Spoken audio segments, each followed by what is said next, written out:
RPN is not responsible for the views, actions, opinions, or statements of its guests, advertisers, or viewers. The information on this program is not to be responsible for the views, actions, opinions, or The information on this program is not to be construed as medical or legal advice. An appearance on this show is not necessarily to be considered an endorsement, and as always, we encourage you to do your own research. Enjoy the show.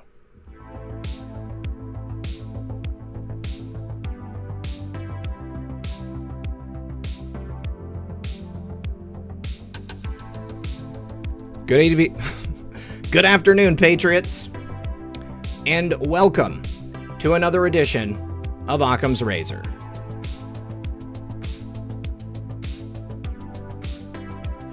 As always, I'm your host, RP. Joining me live in the studio per the usual, my co-host and good friend, M3. Do me a favor, Patriots. Don't forget to like and share this broadcast. Help us by putting it out on your favorite social media platform. Help us break through the algorithm.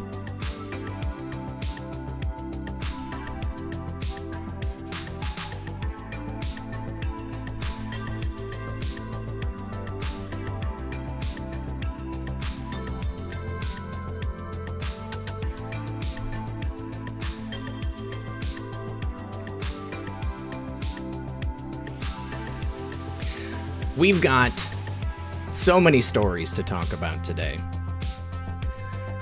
The news never stops.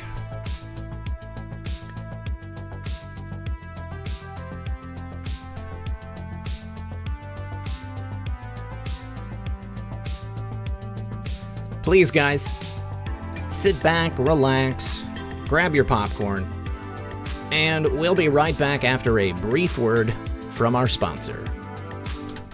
Gold just made history again. It hit a record high of $19.33 and 30 cents, and it's showing no signs of stopping. Bloomberg predicts it's going to zoom past $2,000 a lot sooner than expected. Bank of America is saying it's going to be at $3,000 within 18 months, and billionaire Thomas Kaplan predicted a new decade-long bull market will push it past $5,000 an ounce. And silver's joining in the rally too. It jumped 4.5% to its highest since 2013 at $23.86 per ounce. But if it's a surprise to you and you're sick of low returns, hassle, and the volatility of stocks, it's time you look at gold and silver. The team at Noble Gold will help you find a plan that's perfect for you. You can choose a precious metals IRA or 401k this month, and if you do, you might even get a free 5-ounce silver America the Beautiful coin. This offer is for qualified IRAs and 401ks, so please call 877-646-5347 to see if you qualify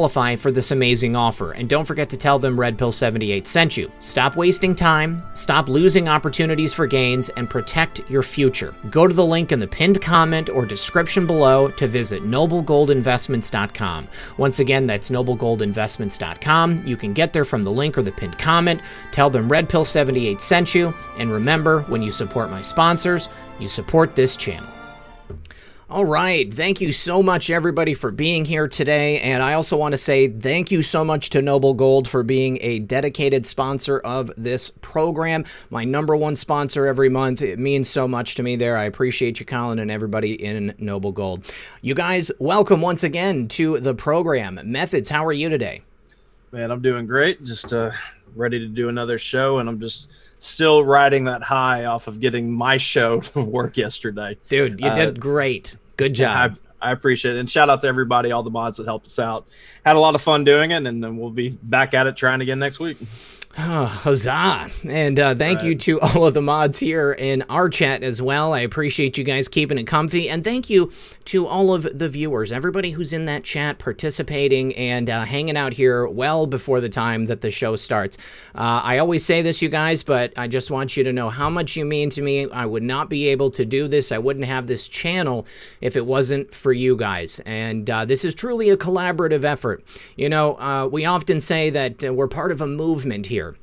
It's not just a movement of patriots, it's a movement of so much more than that. We are working towards, most likely in my time, the most important goal that I can ever hope to attain, which is the goal of setting our country and our world free. Now, I bristle at the thought of people who say, you know, the slogan, where we go one, we go all, or mentioning the world is a statement that in its very nature is globalist. I want everybody to be very clear that we are first and foremost patriots and citizens of the United States of America.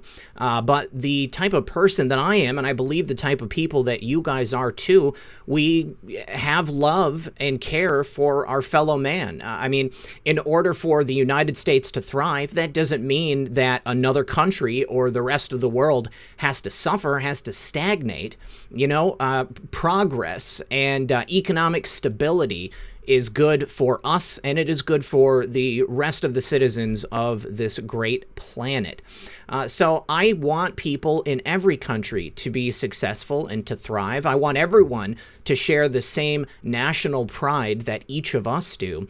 And, you know, I look forward to a glorious day somewhere in the near future, I hope, where each and every country is going to be free to make their own decisions and to do what's best for them. And to live in a world where we don't have to, you know, go to war. We don't have to send our soldiers to other countries. We don't have to subjugate anybody else. There's been some great news recently, you know. First of all, the first story that we wanted to go over was the primary challenge in Georgia that just took place, a Republican primary challenge, and it included a woman named Marjorie Greene. Marjorie Greene just happens to be a digital soldier. She is an anon, if you will. She is part of this movement, and she's been very open about it. And the very fact that she is honest about who she is and what she believes and what her values are, her conservative, traditional values, she is being attacked unmercifully. Methods people are wigging out. Oh yeah, no, it's been a lot of fun to watch because I mean, I personally like emotionally thrive watching these people panic. It's a lot of fun to me because we've watched over the last few years. They didn't want to talk about us at all. They acted like we were just fringe on the dark web somewhere, and that you could just watch it increasingly get to this point. And as soon as we get somebody who's now more than likely going to just walk right into a position in the House of Representatives, who supports us, has not backed down from it for the most part.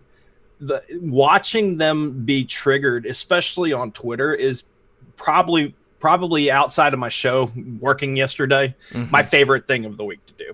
Oh yeah, to watch, because it's every couple minutes we've got somebody, some blue check who works for some media or even Congress people that are coming out. And they're so frustrated that we've came this far to where we're going to have somebody who represents, our belief system to a point, making decisions for the country as a whole, or at least voting on it. So I'm all about it. Panic away. I mean, have fun. I totally love it. It was only a matter of time. There are multiple people who are running for office right now who consider themselves to be part of this movement. And, due to the fact, the very nature of what we are, we're patriots. We're trying to fix this country. We're trying to drain the swamp. We've had people in office in this country for far too long who stood in opposition to the president. And, due to the fact that we are quite literally the silent majority, I knew that it was going to be very, very soon that we were going to see candidates like this on the horizon, and that they were going to get the type of support that was necessary to get them into office. Now, I wanted to show one of the people in Congress who is freaking out, who's just, bristling at the idea that Marjorie Greene is going to waltz into Congress. This is Representative Joe Kennedy III. And look at what they do here. That first word, the R word. He attacks her, calling her the R word, because why? Because this is an indefensible claim. If somebody labels you this, well, if you're part of the left outrage mob, then that must be true. and this person must be stopped at all cost. Free speech doesn't include words that hurt my feelings. And these people are part of the outrage mob, and they're coming for Marjorie right now. But I haven't seen a single thing in Marjorie's platform which indicates that she is the R word. She's had some colorful campaign videos. I'll give her that. We're going to play one of those here for you in a moment, because I just got chills watching it. I just absolutely loved it. But great. Yeah, but Joe Kennedy, I mean, like, way to go, bud. Way to just, take a leak all over your family's legacy right there. I guess after Bobby and Jack were unmercifully slain far too early in this life, the Kennedy family has become a joke. Robert F. Kennedy Jr., I will give him, some propers. He's done some good work, and, obviously he's deeply invested in helping parents maintain their health care rights, if you will, and keep their children safe. But anybody else, it's just been a total wash. I mean, who was Ted Kennedy? Was it? Yeah, Ted Kennedy, Chappaquiddick, everything that he did. I feel like after the initial slaying of Bobby and Jack, Ted probably realized that if he did anything even close to what they were doing, they were going to take him out. That was it. He was not going to survive. But we've got Joe Kennedy here, and he's not happy. Now, I want to take you to another example of someone who is happy and who is part of this movement. That would be Carter Page. Carter Page, where we go one, we go all. Look at that, guys. How cool. It's so awesome. And, because more people are speaking out about it. Even Dana, I didn't send you the link, but Dana Loesch, Lash, how do you say her last name? Dana Loesch. Yeah. She came out and say, okay, why is everybody attacking this movement when we've got Antifa doing all this stuff? And they were like, I even had to look up what this movement is, because we weren't really sure, but we keep hearing about it. And that's kind of what's the backfiring of this. All this outrage by them just getting triggered and taking to Twitter, or even Maggie Ray in the chat said Anderson Cooper went crazy on TV last night. I heard that because they did a full-blown segment during primetime about our favorite Anon and what we're all doing on social media. And that's their problem, is that they can't help themselves. All they know is to attack, but it's spreading the word everywhere. And since the last couple of days, I've had more and more people ask me about it in the last couple of days, and in the last few weeks, even. It's backfiring, and I love it. Go ahead. Yeah, their panic is pushing people to research it and to discover that there is something there. I mean, and more than just something. I mean, there is great legitimacy in what the information is that's being shown. And for the support of President Trump, I saw another interesting tweet yesterday, and I wanted to show you guys that. Let me get that pulled up. But, I've talked, numerous times here about, what this plan entails. And with the idea that President Trump is allowing these Democrat mayors and governors to cause chaos in their own cities, trying to pin it on President Trump. But what they're actually doing is they're showing their constituents that they don't care about them, that they are essentially allowing them to just go through this, the most horrific things you can imagine, living in fear, having their property destroyed, and thinking that it's going to make Trump look bad, when in fact it's making them look bad, and it's turning the people of their cities against them. They are instead going to vote for President Trump. Take a look at this. So this guy, David Silverman, Mr. Atheist Pants, he said, I'm upset. I'm literally thinking of voting red right now. Me, David Silverman. I used to say I'm so blue I make the sky look red. I haven't changed. The left has. And here I sit contemplating the P-word grabbing crook because cops and due process and free speech, WTF. And I said this right here was the plan all along. The left has moved so far past reasonable to the point that intelligent Democrats are forced to look at the situation objectively. The only sane choice, real Donald Trump.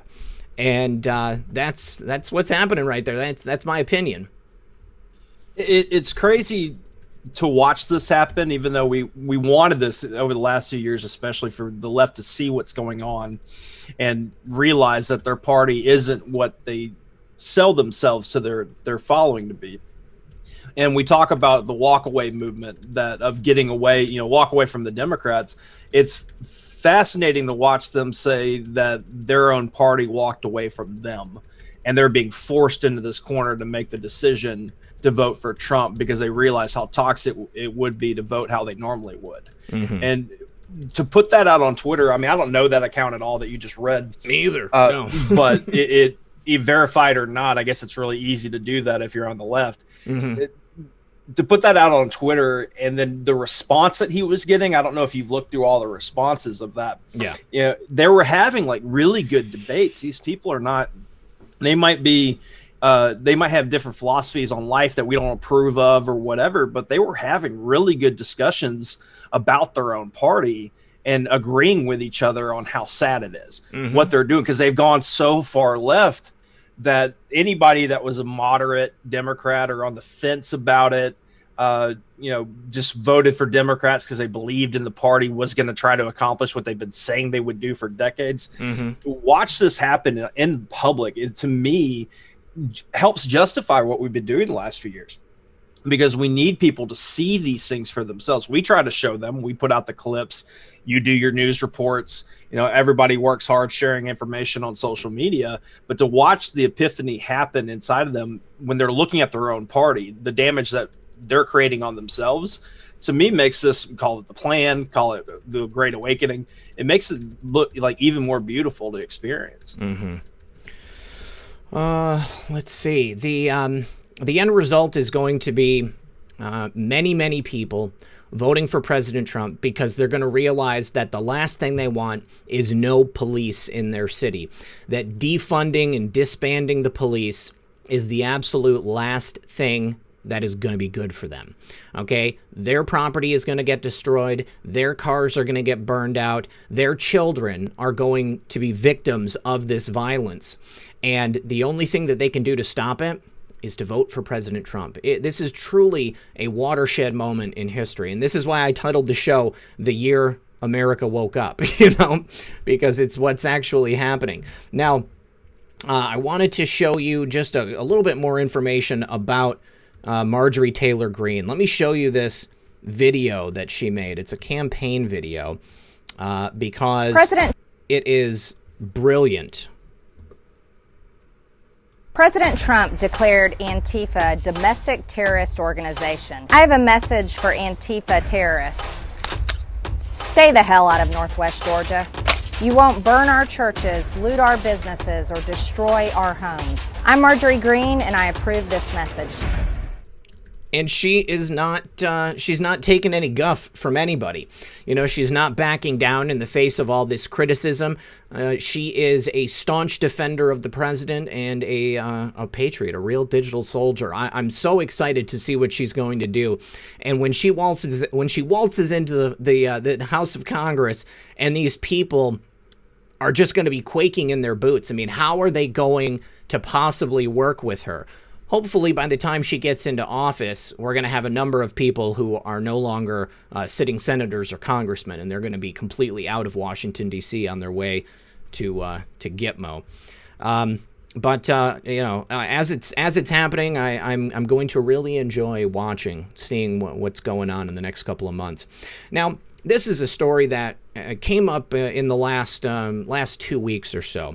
There has been some evidence that there's some type of manipulation happening in our movement, and infiltration instead of invasion. Obviously, this is something we've spoken about on a number of occasions. There are certain people who I think are posting things. They're saying things. They're trying to get us to act in a certain way, to believe certain things, to espouse certain philosophical ideas. And it's not because they genuinely feel that way. I think that they're trying to cast aspersion on our movement, to try to take it over and to make us look crazy, to make us look as if we are, bigots. Lots of different things, and I think it's been happening for a long time. But there is a website that, what is his name? Applebaum Methods? Applebaum. So he does some deep research and like facial recognition, all this stuff. And he did an assessment, some type of research on it, and determined that there was an organized effort of what they call Russian operatives. I'm not going to call it Russian operatives because I don't know who they are or where they're from. I think it's just as easy they could be from China, or that they could be from Media Matters, something like that. But what they're doing is they're trying to create this like cloud over the movement, and to make us look as if we are racist and bigots. And despite the evidence, of course, the left is clinging to this idea that that's what we are. Even though you just need to watch any of our shows, any of the number of many shows that we consider to be friends, and you'll know that that is just completely not true. And it's not surprising. I mean, this is like the go-to for the left, again, because this is an indefensible position. They label you that, and then that's what you are, and then people run with that narrative, and then they come after you and they try to cancel you. But I don't believe that they're going to be successful, because this movement has grown to such a size. It's completely unstoppable. We reached that tipping point a very, very long time ago. I agree with you entirely. And Tootsie Poo out in the chat, good to see you here. She said they're also trying to make us look like a cult. Yes. With those conversations, like with the comments that they do, because it's the public space. You have to think New Eyes comes around to see what we're up to, what they keep hearing about on mainstream media about us. And then they just see these comments or tweets that happen that don't represent the whole. I have probably agreed, to be fair, maybe about 40-50% of what might end up being an overall, what looks like to me, opinion by everybody when something happens. I don't always agree with it, but I'm just not going to go out there and fight people. But I'm still going to be me. I'm still going to have my point of view on everything. It's not groupthink, but that's what they want it to look like. So the entire attack against us is, some people believe that we have an achrome issue when it comes to the blood stuff, that we really believe that's all about it. Not everybody does. I've talked to plenty of people that think that there's nothing there. Yep. The trafficking stuff, the underground bunker children conversations that went on for a while. Not everybody agreed about that, but all they have to do, like the Will Summers of this world, will go out and pick the craziest things that are said, whether they're planted or people genuinely believe in it, and then they run with it and say everybody's that way.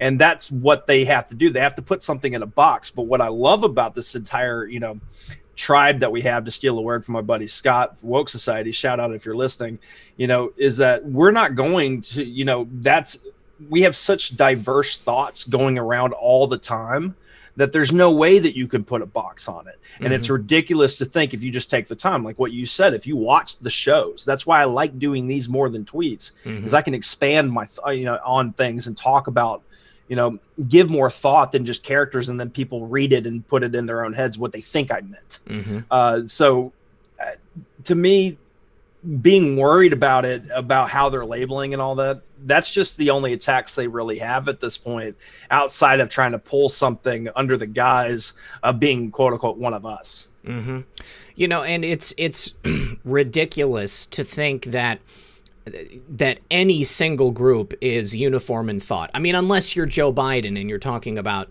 the African-American population of voters, because as Joe Biden said, he believes that African-American voters have a uniformity of thought, unlike Hispanics, who are very diverse.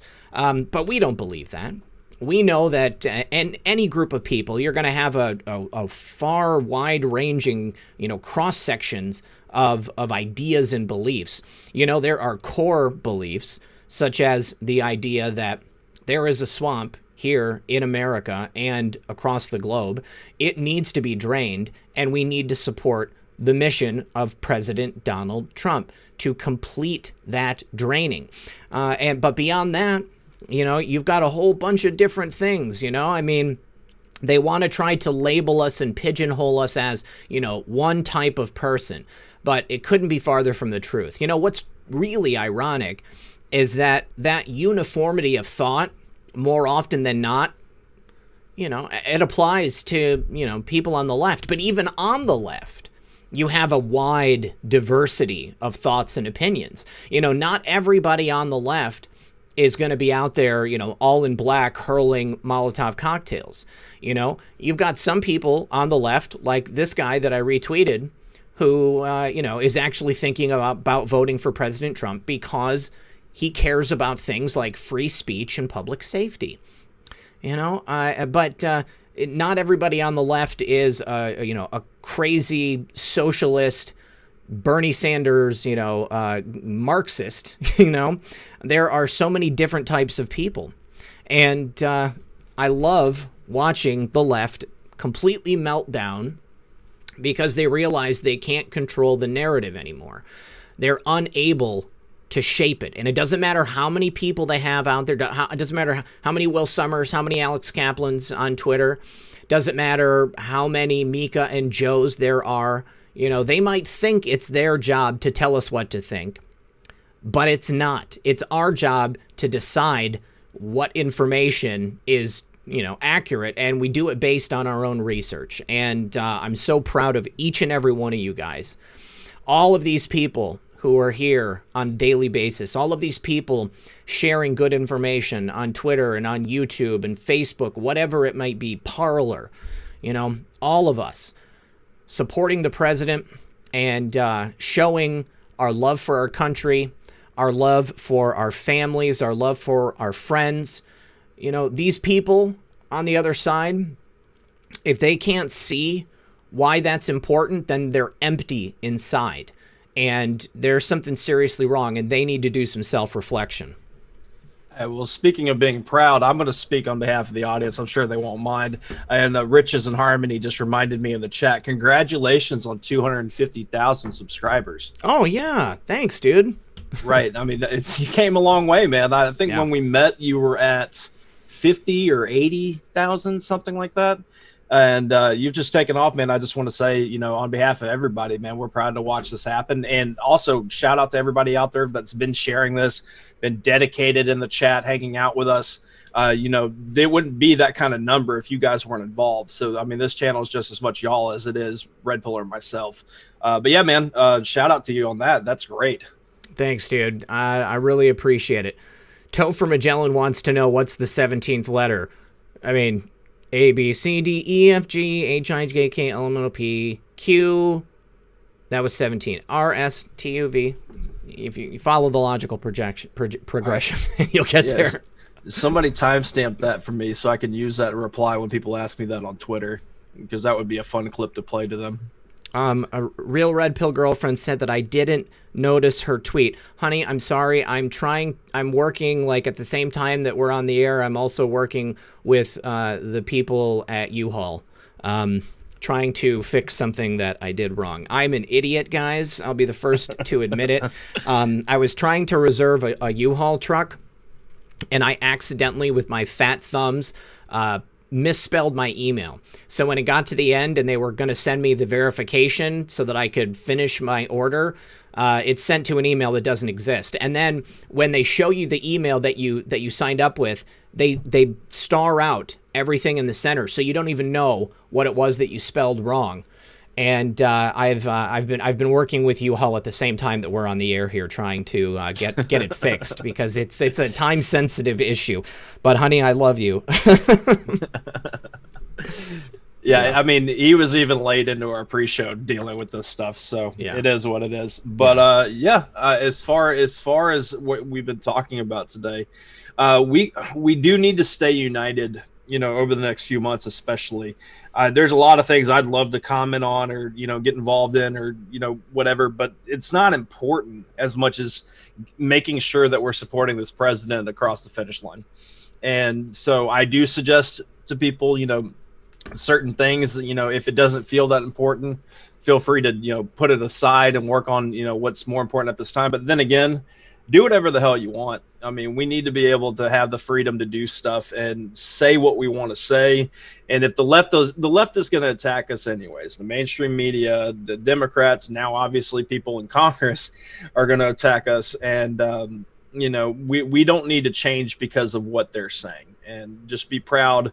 If you really believe in something and it's even something that's opposite of what Red Pill and I are saying or anybody else that you may follow, that's okay. And we accept it, and we're not going to attack you for it because it's not the point of all what we're trying to create a new world here. Yeah. And that world allows, freedom to speak your mind and have differences of opinion. And somebody said in the chat earlier, and they were right, it's okay for us not to agree on everything. Absolutely. And that's how I try to live, especially when I start finding myself getting frustrated by seeing things that I don't agree with on Twitter. I just don't say anything. I'm like, all right, I'll get over it. This is my problem. It's not theirs. They believe that. Yeah. And that's fine. Yeah. I'm not going to tell anybody, who or what to believe. But I mean, we can have a conversation and I can try to sway you. Somebody, Dragonfly 520 wants to know where I just need to move a washer and dryer. So, yeah. Just taking something from point A to point B. All right. Oh, and it looks like they fixed it. That's awesome. Yeah, it is obviously a washer and dryer is too big to fit in the back end of my car. So good stuff. Crisis averted. Yeah, crisis averted. Everything's taken care of. I fixed it. Okay. So, I don't know. Maybe it's yeah. There we go. Okay. So the next thing that we wanted to talk about is Senator Ron Johnson and his committee, the Senate Homeland Security and Governmental Affairs Committee. Johnson is the chair. There's been a lot of talk from Johnson about sending out subpoenas. He's been looking into the Russiagate investigation, everything having to do that. And so far, he's had zero luck.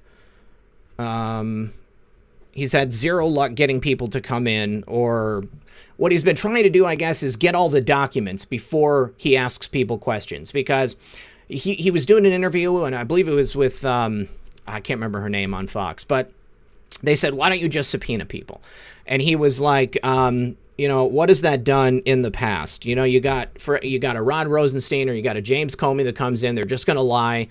If we get the docs first, and then we can ask them, while with a lawyer while they're under oath, then if they lie, then we can catch them in it. I mean, honestly, I think it's a good strategy.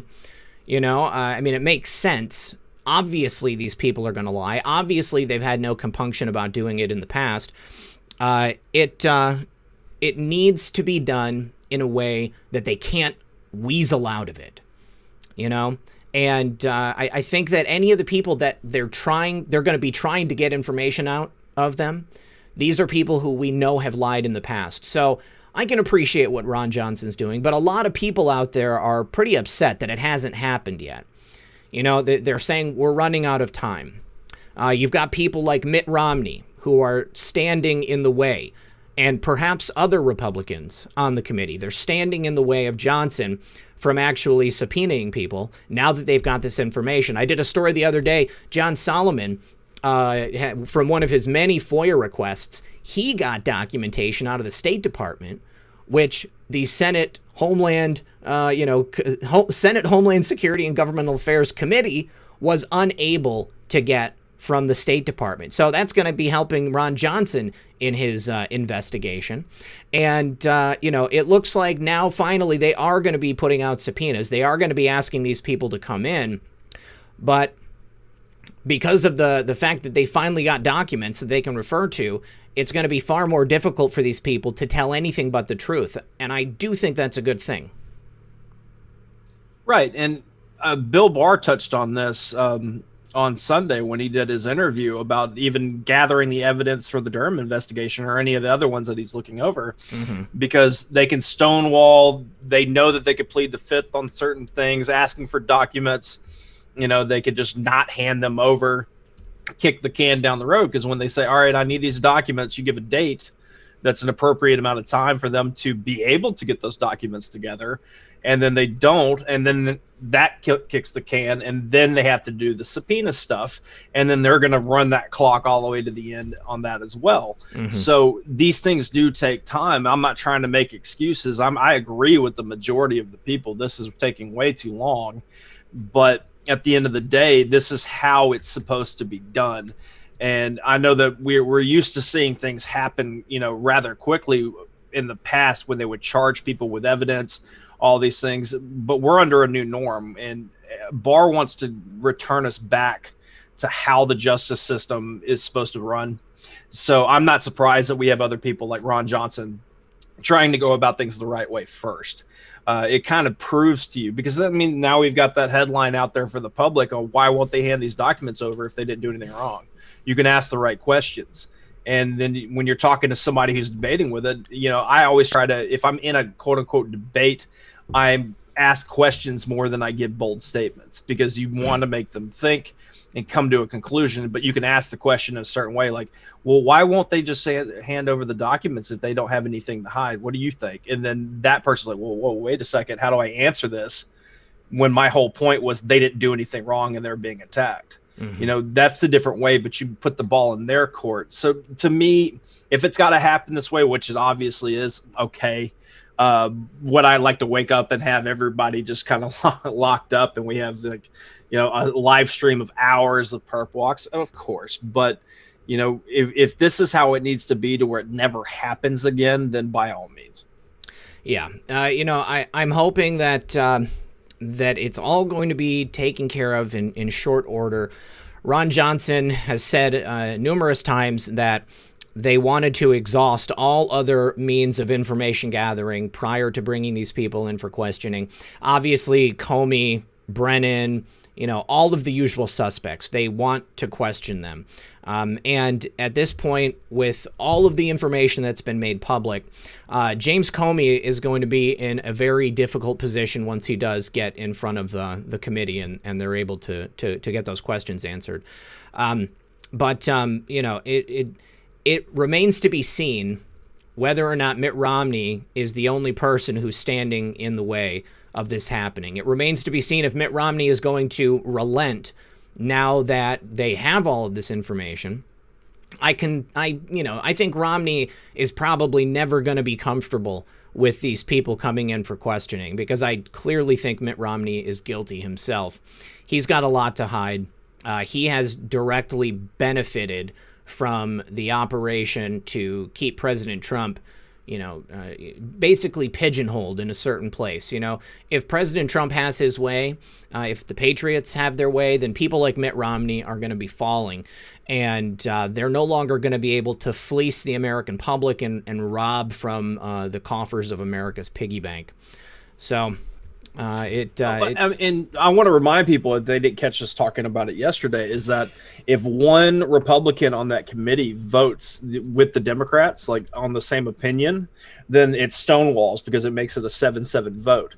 So it would only take a Mitt Romney. Now, we don't know if the other ones did the same thing, but it would only take Mitt Romney voting with the Democrats on an otherwise split vote, and it stonewalls. So ask yourself, how many times has Mitt Romney been able to do that on things that we haven't even known about? Mm-hmm. He's just been stopping because he's that one vote.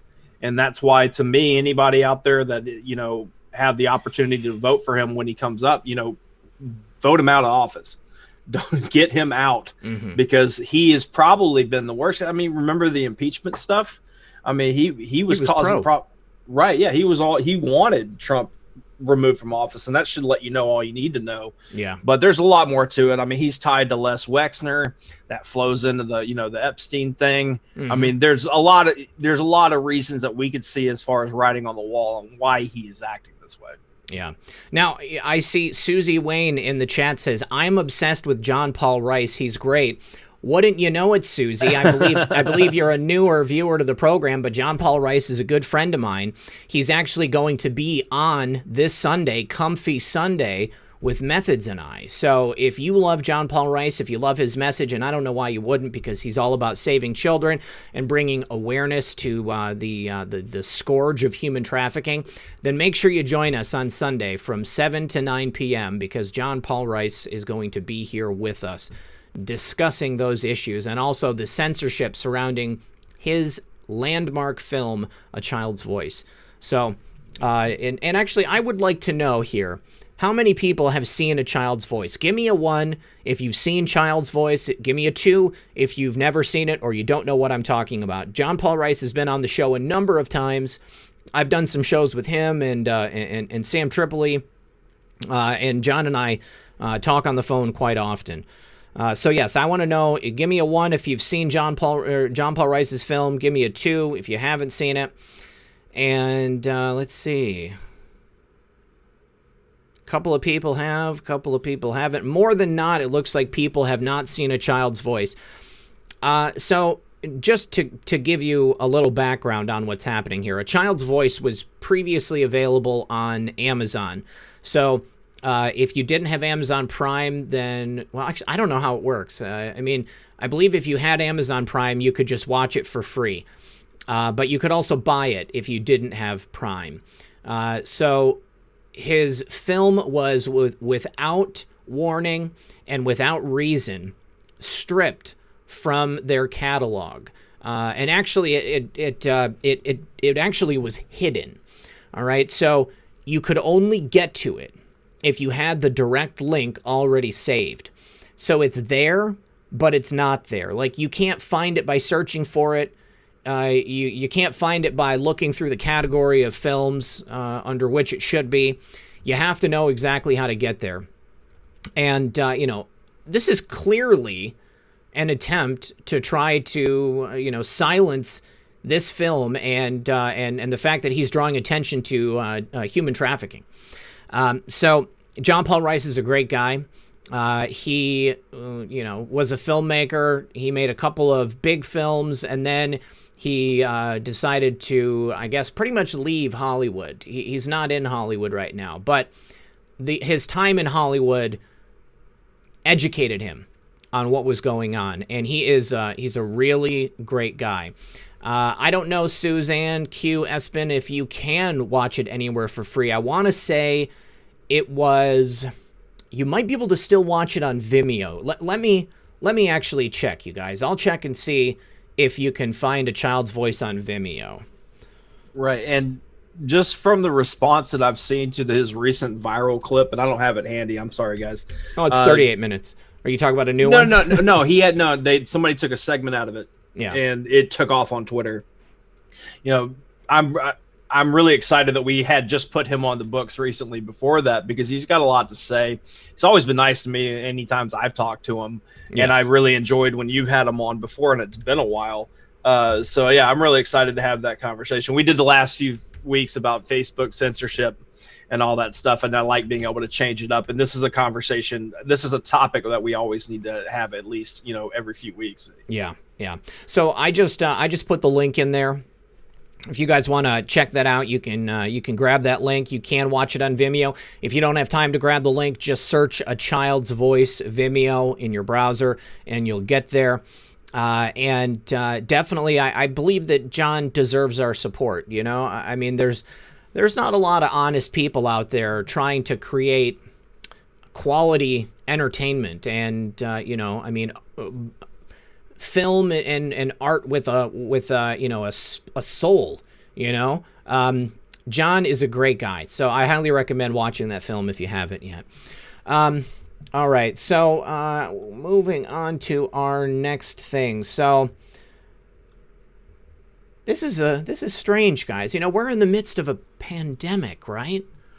We're in the midst of a great global sickness, and you would think that would be reflected in statistics about deaths here in America, right? You'd think that the pandemic would have an effect on the overall number of deaths. Well, for some reason, 2020 is the lowest number of recorded deaths on record since 2009. Isn't that strange? Isn't that strange? Why do you think that would be?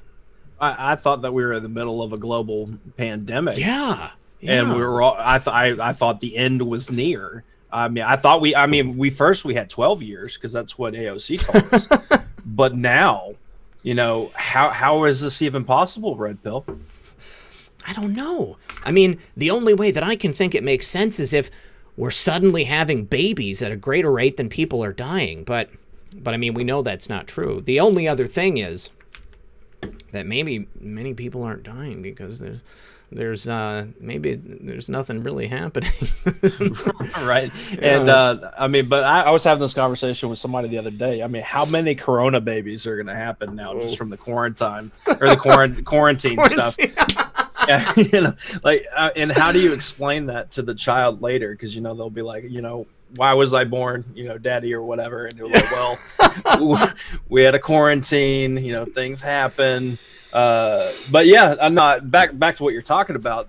That to me it's not all that surprising because they're labeling anything if people that die from the flu and they happen, even if they have it or not, as far as this COVID stuff, they get labeled as such. So that gets, shifted over to those numbers. Mm-hmm. So what would have originally been a cause of something else, labeled, that to me, they're just trying to make us all believe that everybody could die.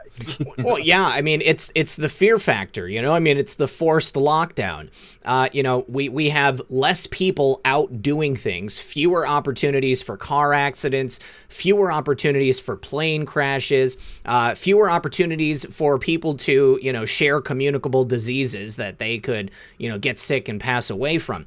So, I mean, despite all of the, the untold loss of life, which is, questionable. Besides that, I mean, even despite that, we've still got fewer people. More people are healthy and living because they're all just sitting around. Now, what you said before the show started, Methods, I would love to see the statistics on obesity by the end of the year. Right. People being forced to stay inside and be sedentary and not move around, I would imagine that's probably going to be on the rise. Yeah, the quarantine 15 will be a thing. But yeah, I'm sorry, y'all. Oh, it's perfect, dude. I'm reading this comment from Mark Z in the chat. Said, "Thank God for Greta Thunberg." I can appreciate sarcasm in the chat as well. You guys are great. Greta. And all the nicknames too for babies that are going to be born during this time. If you guys got any great ones, I'd love to hear it in the chat. What would you call this generation born out of the coronavirus? The quarantine stuff. That would be very interesting to me. Corona great. Boomers. That's funny. I've actually lost weight during this thing. I gained some at the beginning, and then I was like, I got to do something about this. This is not good. None of my pants were fitting. So I took care of it. But we have to do what we can to stay healthy. I mean, I feel like if we allow our health to suffer as a result of what they're forcing us into, then we're giving them a win in some fashion. Let's take care of ourselves. Let's remain healthy and strong because when the time comes, we're going to Wuhanians. Yeah, I'm saying coronials. That's a good coronials. One. I like that one. Yeah, I like that one. The quarantines. The Stormborn. Oh, Becky like Lou. That. That's a good one. Oh, China babies. China babies. I love it. Oh my gosh. Generation Q, that's a good one too. Because it's coming, jump 20 years now in the future and you're going to be able to look back at these numbers because it's going to happen. Yeah. Beer babies. I know. Right. Yeah. I already talked to a few people that have had, they've gotten pregnant and just found out about it.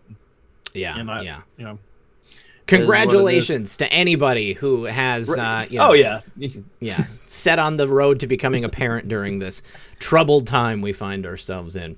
Very, very, very interesting stuff. It really throws a whole monkey wrench into their narrative You know, and it looks like this is coming from the CDC, folks. You know, obviously, you know, we've talked about the CDC. There's some good people there. There's some bad people there. It's just like any other agency of the federal government.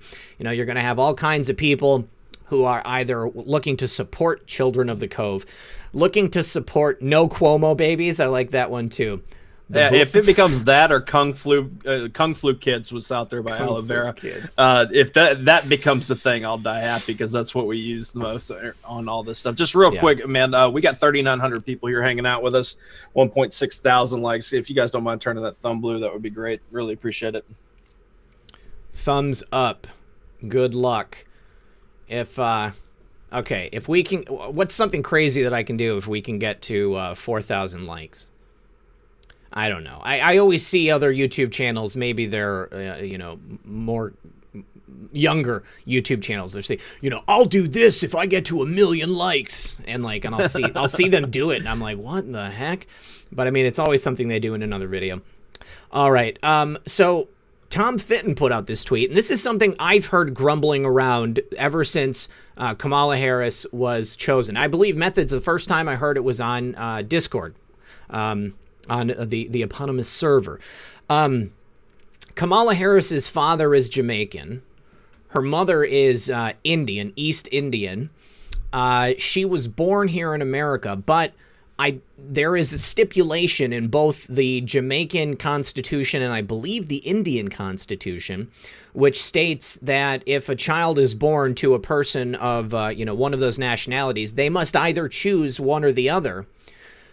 And so Tom Fitton puts out this tweet, says, is Kamala Harris ineligible to be vice president under the U.S. Constitution's Citizenship Clause? Now, this is actually an article coming out of Newsweek, so kind of a stunning development. And they even put an editor's note. Some readers reacted strongly to this essay, seeing it as an attempt to ignite a racist conspiracy theory that is entirely inaccurate. So the fact that Senator Harris has been nominated by Joe Biden to be the vice president, the 12th Amendment provides that no person constitutionally ineligible to the office of the president shall be eligible to that of vice president. And Article 2 of the Constitution specifies no person except a natural-born citizen shall be eligible for the office of the president. Her father was and is a Jamaican national. Her mother was from India, and neither was a naturalized U.S. citizen at the time of Harris's birth in 1964. Now that, according to these commentators, makes her not a natural-born citizen, and therefore ineligible for the office of the president, and hence ineligible for the office of the vice president. Now, PolitiFact is raging, saying this is a pants-on-fire lie. Snopes rated it false, of course. And Conservative Daily News likewise rated it false. Now, they assert that Harris is eligible because she was born in Oakland and is therefore a natural-born citizen from location of birth. And I thought that that would have been the case as well. But as the 14th Amendment says, this is their argument, and the Supreme Court so held in 1898, that the Citizenship Clause is what gives her citizenship and therefore her eligibility. But Newsweek says that those claims are erroneous. And the Citizenship Clause of the 14th Amendment was originally understood Legend of Article 2 is that one must be a natural-born citizen. The original Constitution does not define citizenship, but the 14th Amendment does, and therefore it's that all persons born in the United States and subject to the jurisdiction thereof are citizens. Now, I'm looking for the part which says that she's not. Those who claim birth alone is sufficient to overlook the second phrase. The person must also be subject to the jurisdiction of the United States, and that meant subject to the complete jurisdiction, not merely a partial jurisdiction, such as that which applies to anyone temporarily sojourning in the United States, whether lawfully or unlawfully. So basically they're saying just because her parents were here when she was birthed on American soil, it's not enough to give her eligibility. And so therefore she couldn't be vice president and she couldn't be president either. Yes, she's an anchor baby. But here's the thing, I mean, we've got people all the time who they come here and they have anchor babies, and those people are considered citizens, are they not? methods. I mean, there's no naturalization papers for Kamala Harris. She's got a birth certificate. Clearly, she was born in Oakland, California. But I think that if somebody wanted to make a thing out of this, they very easily could. Well, part of the reason why this is blowing up is because the senior legal advisor to Team Trump and the attorney for Trump, Jenna Ellis, retweeted Tom's tweet about this. Nice. And spread it everywhere. And so they were coming after her as well, because now we're having the conversation about, this is bringing back the whole birther argument of what went on with Obama. So that's another thing going on that's been fun to watch people argue about. But yeah, I mean, if she's not eligible when we get to that point, take her off the ticket. But I'm even seeing Democrats even say they picked Kamala Harris because they already know Trump's going to win. And I'm seeing this from the left. A few people have said it. They picked Kamala Harris because they know Biden can't win, at least legally, and they need to focus on the next 4 years. So why have somebody else go through all these things like a Susan Rice who they could use in 4 years from now? Yeah, in their minds. So, but yeah, I mean, if she's not legal, take it away. Absolutely take it away. Now, Slipsters says Juicy Smollett. I mean, I think that's a big problem for her too, and I think that it's going to be something that's going to come up again in this whole election season. Now, I got a whole show for 6 o'clock diving into the problems with Kamala Harris, so I don't want to talk about it too much more, but I really do think that this is going to be a big sticking point here in 2020. And the fact that President Trump, representative of President Trump, retweeted that's proof positive. That's a good sign there. Now, moving on to the next story, I'm sure you guys remember the situation that took place in Atlanta. There was a man named Rayshard Brooks who was passed out drunk in the drive-thru at a Wendy's. And the police questioned him. They gave him a sobriety test. And then when they attempted to arrest him because he was intoxicated, he tried to run. He grabbed the taser of an officer. Unfortunately, Rayshard Brooks lost his life. Now, I think that anybody who has seen the video, it's pretty easy to make a judgment call on what happened there. If an officer, in my opinion, I'm going to give you two examples. If an officer is attempting to arrest a suspect in a situation like that, and there is that level of resistance, and then also a weapon is grabbed and used against the officer, that's a justified incident. There was another incident in Arizona very recently where a father, and his girlfriend were playing Crash Bandicoot and making salsa in their apartment. And a neighbor who was upset about the sound they were making. They were excited. You guys ever played video games, especially where you're competing against somebody? Things tend to get heated, but it's about it being excited. And so they were up. It was after midnight. They were just playing video games. The neighbor called and made a false report, told the police that the man was beating the woman, and that they needed police to come out to intervene in a domestic abuse situation. Well, unfortunately, what happened was the guy, and again, he's a father, his daughter graduated from high school earlier that day. The police, came and knocked on his apartment door, and then they stepped back. They stepped back into the darkness so that he couldn't see them.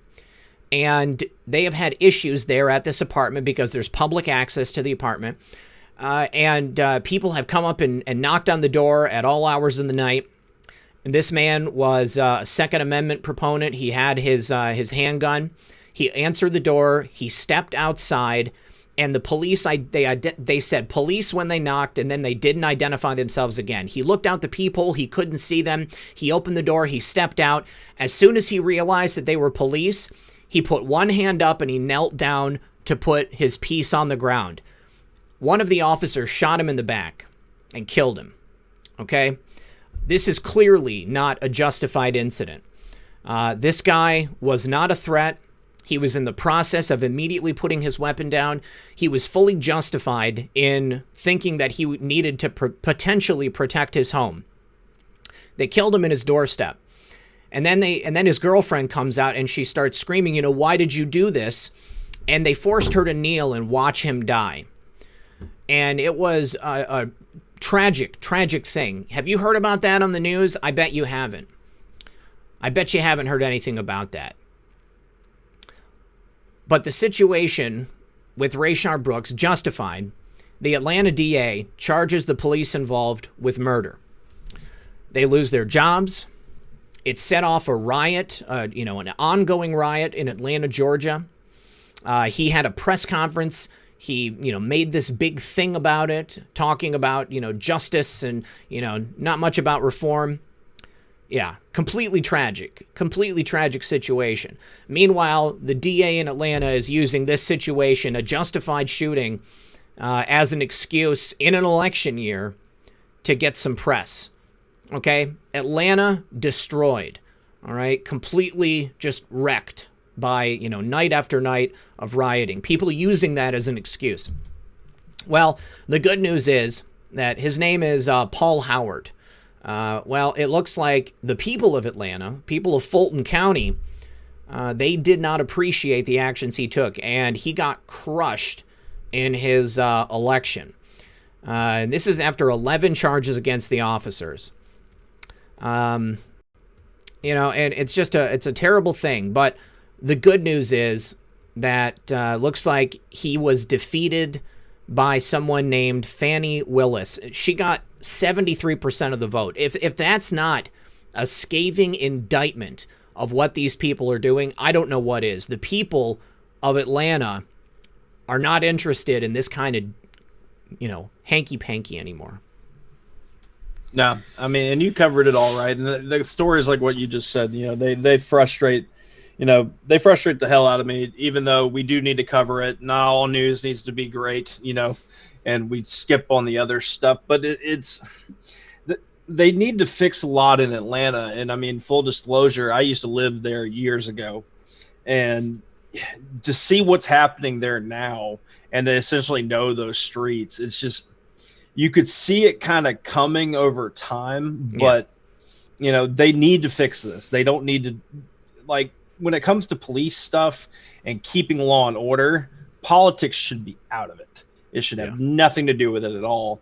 And it's just that tragic and shows how evil people can be by politicizing everything, including deaths, and in allowing deaths to even happen for political reasons. It's just, I don't know, man. It's frustrating. I don't have much more to add than that.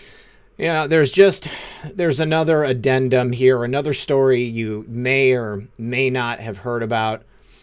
But there was a 5-year-old boy.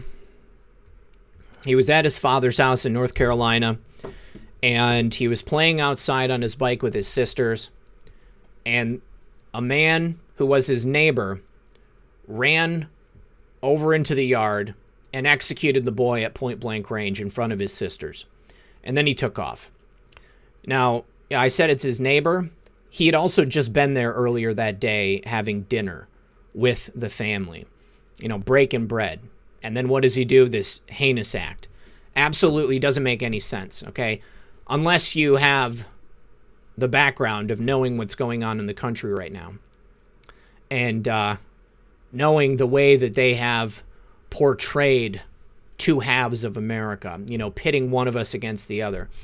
I would hazard a guess and say that the shooter, Darius Sessoms, probably felt like, this was an okay act given, all of the negative press coverage of people in America today. This boy was guilty of nothing except perhaps, being a white child. Also not the kind of thing that you're going to hear about on the news. And I've been waiting. I wanted to wait till as close to the end as I could to talk about it because I don't want to lose it on the air. I broke down, reading this story. I've been putting it off for days. I didn't want to have to talk about it until it was time. And I thought, all three of these stories together would make sense. But there's a lot of victims of the unrest that's happening in the country right now. I mean, it's not just businesses, I mean, it's not just people's property. I mean, you got real life human beings whose lives are at risk, people getting injured, people dying because they want to use this as a political wedge device in an election year. There's another one in Chicago, a 2-year-old cancer patient staying at the Ronald McDonald House with his parents. It was his birthday. They wanted to take him from the Ronald McDonald House, which is right next to the hospital where he's getting treatment, take him back to his home so that he could celebrate his second birthday with his family, with his grandparents. And I'm just going to show you this kid because he's so sweet. There he is. And they couldn't do that. They couldn't leave because of people rioting and the rioters attacking the Ronald McDonald House, attacking this home, which is used for parents of sick children to stay there so that they can be close to the hospital.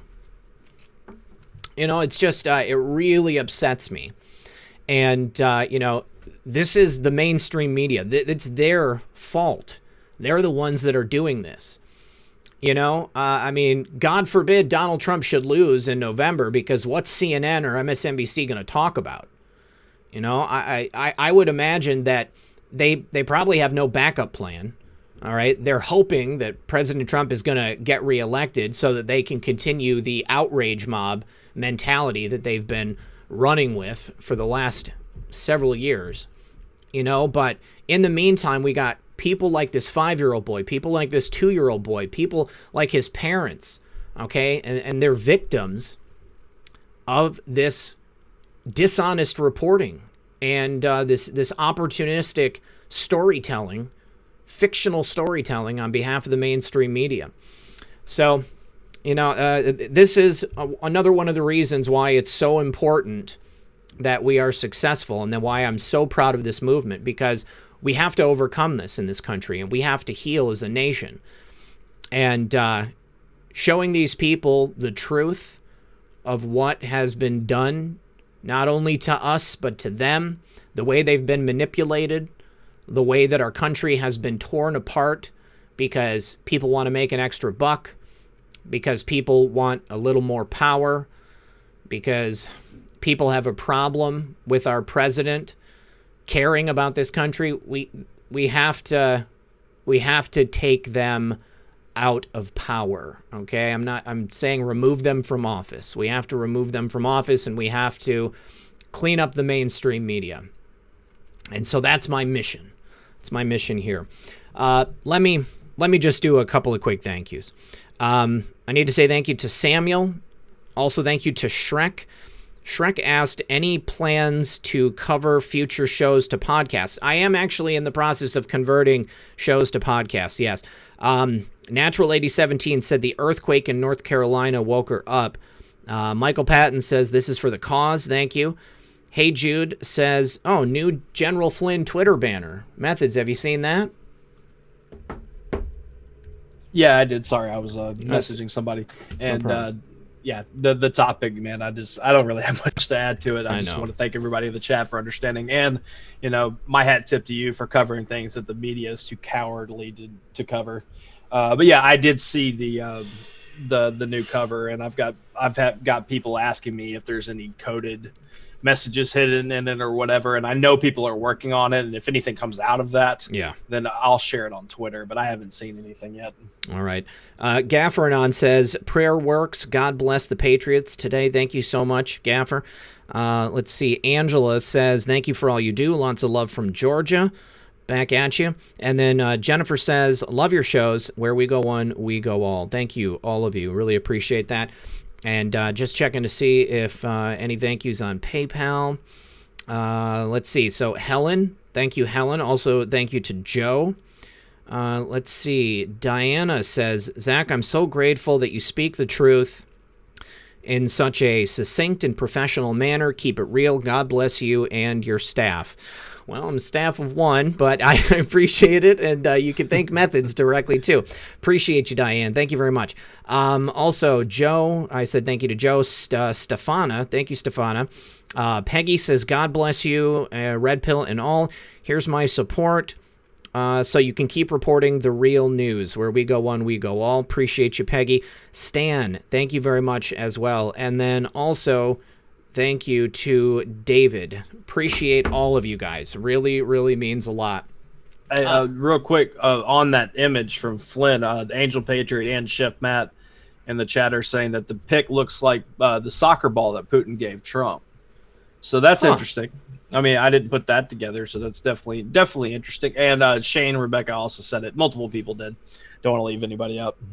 Very interesting. Okay, all right. Well, I would love to see a picture of those side by side. All right, so President Trump had an incredible announcement today.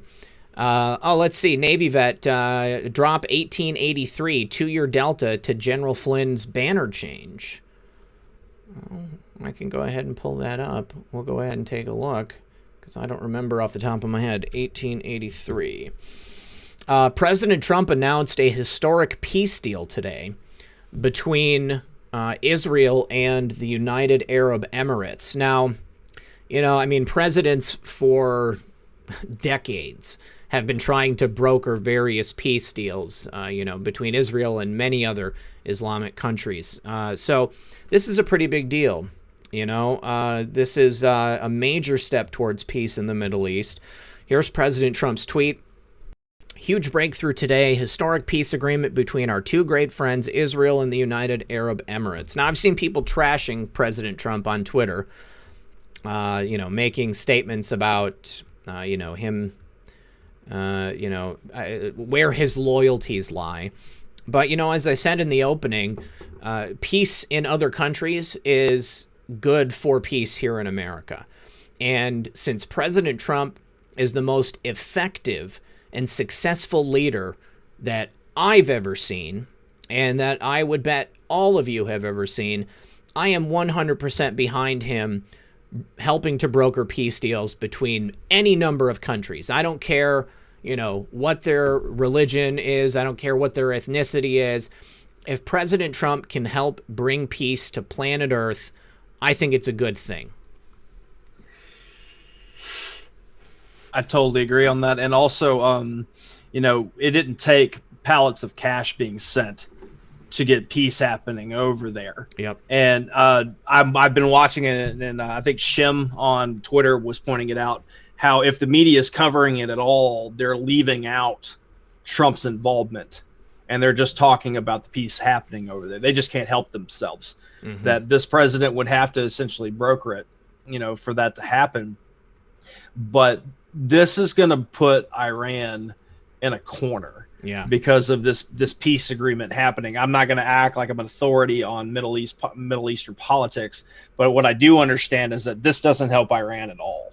And having Trump being involved in this agreement and having them all aligned together, this is going to help deal with the Iran. And I don't mean by everybody in Iran. Obviously, I'm talking about, the IRGC. I'm talking about the deep state and power of Iran. That to me is going to be a big deal, because you understand it, that part of the reason why they were when they were targeting Flynn during that time of the transition and all that, the discussions had to do with the Middle East. I mean, he was talking to Russia, but he was talking about them not, let's wait till after Trump, comes in, and then we can focus on some of these things.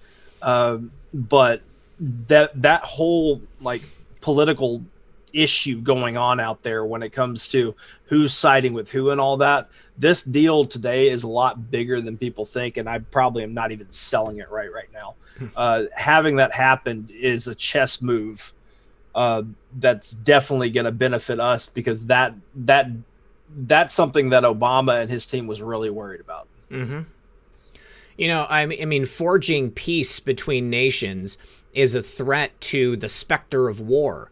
It's difficult to have, the military-industrial complex supplying you with weapons of mass destruction if you have all nations of the world breaking bread and shaking hands. I mean, remember, look back to when President Trump met with Kim Jong-un and brokered peace between North and South Korea. Nobody ever thought that would possibly happen. I mean, one of the greatest moments of diplomacy in history, and the press continued to trash him, acting like, for some reason, why would we want peace between the North and Southern Korean Peninsula? Why would we possibly want that? I mean, it's just, they're ridiculous. Brenda, thank you very much, Brenda. Also, Trisha Q Patriot Texas, she says, for love you and methods, always great shows. Trisha QPTX, thank you very much, you guys. I mean, President Trump, I believe it was, I don't know. Denise in the chat said President Trump deserves the Nobel Peace Prize. 100%. I think that we ought to do a campaign every single year for President Trump to win the Nobel Peace Prize. I remember when they gave it to Barack, when he was in office barely, days, and they were like, oh, here's the Nobel Peace Prize. I think even at the time he was like, why are you giving this to me? I haven't proven anything. I haven't done anything. But it was just the nations of the world, they were bowing and they were, subjugating themselves before him. Please, fulfill the great promise that we were told you were going to. And then what did he proceed to do? Absolutely nothing. President Trump has done more for every single country on the face of this earth than any other president or leader anywhere. I mean, just the very fact of what we've created and what we've spawned here in this country, which has spread outward, this movement, which it began as a patriotic movement here in our country, spreading like wildfire, like a virus, to each and every single country. It's like people get a whiff of freedom and they're like, you know what? I want that. I want that for my country. I want what these people have done in America. I see them standing up against corruption. I want to do that here in our country. And, more power to them. Go ahead. Do it. Take care of it. The swamp is so vast and it exists everywhere. It's not just political. It's also business. It's banking. It is across the spectrum. Every place that you can possibly imagine. It's religious too. These people are all working together because they want their own piece of the pie and they want to keep it from the people. And if they can keep us locked up, if they can keep our brains clouded, then it's much, much easier to do that. And things are changing. Things are going in a different direction. And again, that is why they are freaking out. Absolutely, positively frightened of what the future could possibly hold. I am so excited to see what happens here in the next couple of months and in the next couple of years. It's going to be biblical. Well said. I don't have much to add on that, but I look over at my screen. I have Fox News pulled up. Yep. And I guess Kamala Harris is talking right now. Okay. And the Chiron says Biden and Harris call for nationwide mask mandate. So that's what we're dealing with here. When we talk about the things, like when you get frustrated about having to wear a mask and you don't find it reasonable, and that some places are trying to tell you to wear them in your house and all that. These people, the other side that's trying to get in the office, is pushing this very, very hard. So yeah, I saw an announcement earlier today that some Democrat metropolitan city had asked for a lovemaking mask mandate. They actually put it in and people were like, get out of here. Okay. Can you imagine? I mean, just really, you're with your husband, you're with your wife, and you're told that not only do you have to wear a mask in your own home, but in the most intimate moments, what's next? You have to wear a mask when you're taking a shower, I can't even believe it. The lengths that they will go to try to condition us. I feel like it's this is another one that's boomeranging on them. I mean, people are just like, give me a break. You know, that's not something I'm going to do. I'm not willing to do that. I'm not going to wear a HEPA filter on my face, you know, in the most intimate moment. This year by far is going to be one to remember with all the different things that have happened. Yeah. And being suggested and going after things, the ripping down of statues. We have a new, threat from the animal kingdom and some virus every week. We've now got COVID chicken wings showing up. That was the new thing that popped up, I think, today. Oh, tell us about that. Yeah, I'd have to go. Yeah, it's pretty stupid, but why not, wrap this up on a good note. Yeah. It's a headline here from The Hill. Brazilian chicken wings tested positive for Kung flu in China, of course. So frozen chicken wings imported from Brazil tested positive, was detected on a surface sample taken from a batch of chicken wings during screening of imported frozen food. And it's of course a statement obtained by CNN. So they have to keep this going. And now they're coming for our chicken wings, man. I love chicken wings. They don't leave them alone, Well, I mean, let's use some logic here, though. I mean, like, even if the raw chicken wings had the presence of like a virus or bacteria on it, I mean, you're gonna cook it at like 450 degrees for a good half hour, something like that. I mean, anything that's on there is gonna be dead, I don't know, but I am suspect. I am highly suspect considering the fact that a pawpaw, a pawpaw and a goat tested positive. Table of Titans Hulkinator says, hold the COVID on my wings methods. Right. Yeah, I'll get right on that. But I mean, that's the point that I'm trying to make here is that we have such a catalog of things that are, and if you put them and read them one by one, it's so stupid that we're even having these conversations. Mm-hmm. Okay, as far as this virus is concerned, yes, do I believe that there is some strain out there that's been unleashed on the world? Absolutely. But I personally believe in herd, the herd part of the situation to where allow this thing to happen, let us get used to it and adapt. These things happen in nature. Why are we having to do this and all that? And I know the answer is because we're in an election year. And that, to me, we're going to look back on this and say, well, man, at least it's not 2020. Mm-hmm. Yeah, it's just really ridiculous. Now, I also want to just take this time because I know that we have just a few minutes left here. So I'm going to do a shameless plug, Rippo, if you don't mind. Please, go ahead. All right. We had our show yesterday. It went successful. And I apologize to everybody who had to wait an extra week because YouTube just hates me. So I'm going to share the link to that episode. I had some people saw it in the chat asking about where they could find it. So here's a link directly to that episode 2. We're going to be every Wednesday over there at 3 p.m. Eastern. And there are discussions about doing more than one a week. I just want to make sure that this goes smoothly, a couple times in a row before we do that. But there's already discussions happening about doing more shows, and I'm also in conversations with other co-hosts as well, because I'm not going to try to tie up Scott's time a lot. So we're going to be doing more of that. If you guys appreciate the dialogue, conversation type things like we do over there, we're going to do more of it. If people don't want us to, we'll do less of it. So just let us know what you think. Subscribe over there if you guys don't mind. And thank you, Redfield, for letting me take a moment.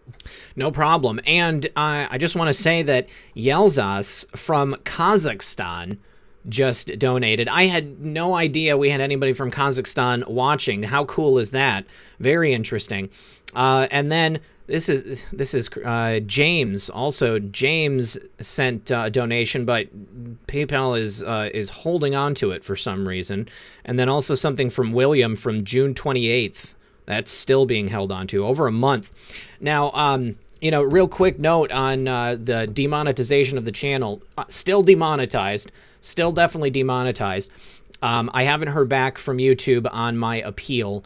But I did hear some good news today about another channel which was demonetized like a year ago. Louder with Crowder. Louder with Crowder finally got remonetized again. And Fawn Lee Green wants to know if I'm on Roku. I will be on Roku. It's just something that's happening in the background. I have to physically download each and every one of my shows, and it takes a very long time. And I've gotten several of my playlists downloaded, but downloading every episode of Red Pill News, there are hundreds of them. That's many, many, many gigabytes of programming right there. It's taking a long time, and it's going to be at least, I'm going to set it up to download automatically later on today, and then I'm hoping by the end of the weekend it'll be finished. But it keeps like canceling out. There's some type of a problem.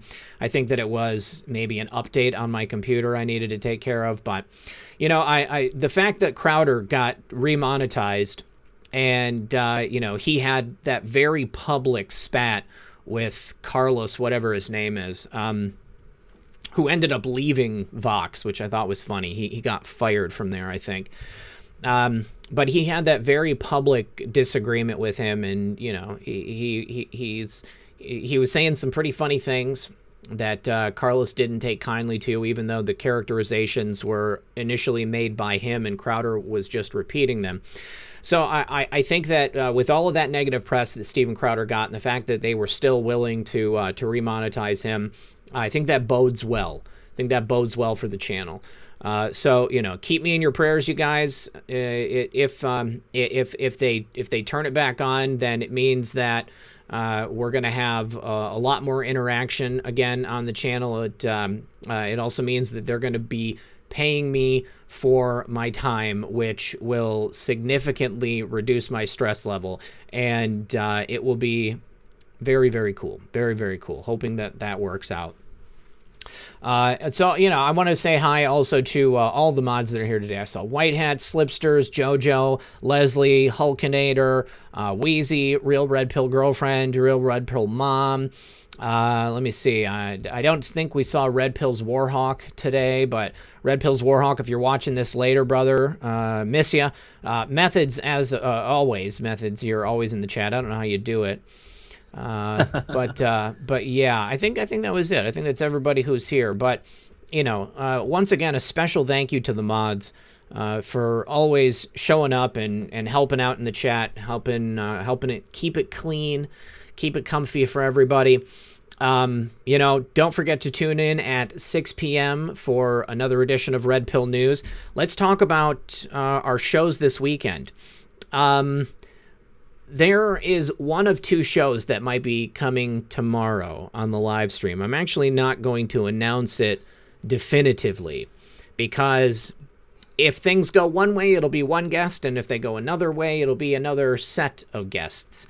Either way, I guarantee you it'll be a good show. But if we can't do the one tomorrow, then we'll just be doing it in the next 2 weeks. So Friday night is a mystery guest. We'll keep it there. But on Saturday, my good friends, the Fall Brothers, are going to be back. Excellent researchers, documentarians, filmmakers. These guys are awesome. And then, of course, you can't forget that John Paul Rice is going to be here on Sunday. Elizabeth, I don't have a Roku channel yet. It's coming, but it's not there. If you have a Roku, you can go to YouTube and watch me through the YouTube app. But I don't have a Roku channel yet. Hey, Fred Prevo is here. What's up, Fred? Good to see you, buddy. Yeah, so, man, just keep your eyes open, guys. I'm going to put an announcement out on my community tab on YouTube, who the guest is going to be tomorrow as soon as I get word, because it's going to be a bombshell either way. No matter who it is, it's going to be a good show. It's going to be a real good show. I really, really love your smirk, and I also really love knowing what's going on. I'm sorry to say that to the audience, but yeah, definitely keep an eye out, because regardless of how this plays out, when the shows inevitably happen, you guys are going to appreciate and understand that smirk on his face. Yeah. But yeah, besides that, it's an exciting weekend, man. You said you're having the Fall Brothers on? Fall Brothers on Saturday. Yep, it's been a minute since they've been on. They've been doing some good work. They've got their own channel now. They're doing Bible study and prayer shows. So if you guys don't know who the Fall Brothers are, you can go back and watch the shows that I did with them. We talked about some awesome stuff. They've got some really good flicks, and you can watch them all on Vimeo. So again, one more thing. I saw people saying that you can watch A Child's Voice for free on YouTube. I'm aware that you can.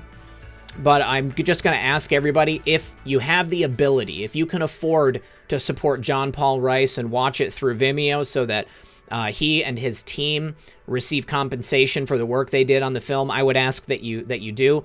If you can't, by all means, watch it for free on YouTube, because the most important thing is that people see the film and the message gets spread, because people need to understand what's going on. And I just want to say, there's been a mass awakening among people in America and across the globe about the scourge of human trafficking. This is probably, top tier, one of the most important issues that we have. A child goes missing every 30 seconds in the United States. And that's just something that I can't abide, and we can't allow that to continue to happen. All right, so everybody, love you. Thanks for being here. White Hat, did I say White Hat earlier? Because White Hat was here. I love you, White Hat, and great job on your shows as well. You guys, one more thing, if you haven't subscribed to White Hat yet, you're probably living in a hole, but make sure that you do, because he always does pre-shows before our shows here. All right, you guys, I love you. I'll see you at 6 o'clock tonight, well, maybe between 5 and 6 for another edition of Red Pill News, but by 6, it'll be on the air. So otherwise, I will see you Friday at 10 p.m. Keep your eyes out for the announcement of the mystery guest. All right, everyone. Good luck. God bless. And we'll talk to you again real soon. Much love, everybody.